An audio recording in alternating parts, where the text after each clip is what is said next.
Honor Guard, post the colors.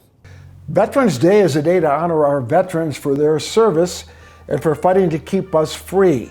Veterans ceremonies took place all around Wyoming as well as the nation. One of the biggest public gatherings was at the American Legion Post 6 in Cheyenne. That's where Cowboy State Daily caught up with World War II veteran Gus Flushley.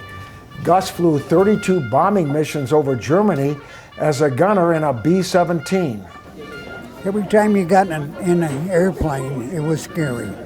The minute you got in that airplane, you were on your way to Germany, and that's no fun. Gus also organized the honor flights to the World War II Memorial in Washington, D.C. for 650 Wyoming veterans.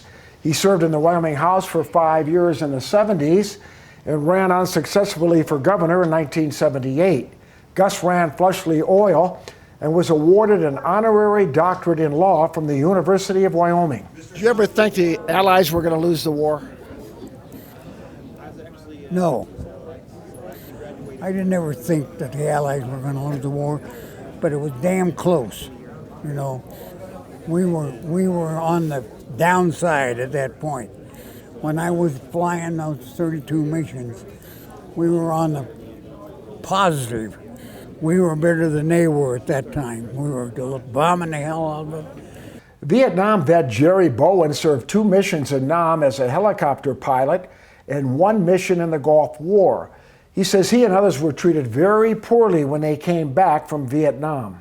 I got off the airplane in San Francisco, and the hippies were there, and they were spitting on you and doing stuff like that, and it was just horrible. I was afraid to stand up and say I was a Vietnam vet because of all the controversy when I came back.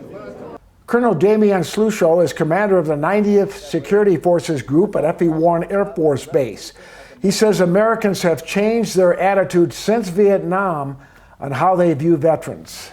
I think over time people have started to realize just how many sacrifices those in uniform have made to guarantee people's freedoms.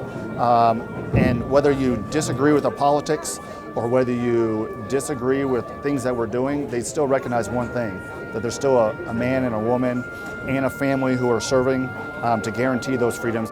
Senator John Barrasso, Governor Mark Gordon, and Cheyenne Mayor Marion Orr were at Post 6 for Monday's ceremony and gave a thumbs up to all veterans. And there was a 21-gun salute followed by taps. Robert Jiha, Cowboy State Daily.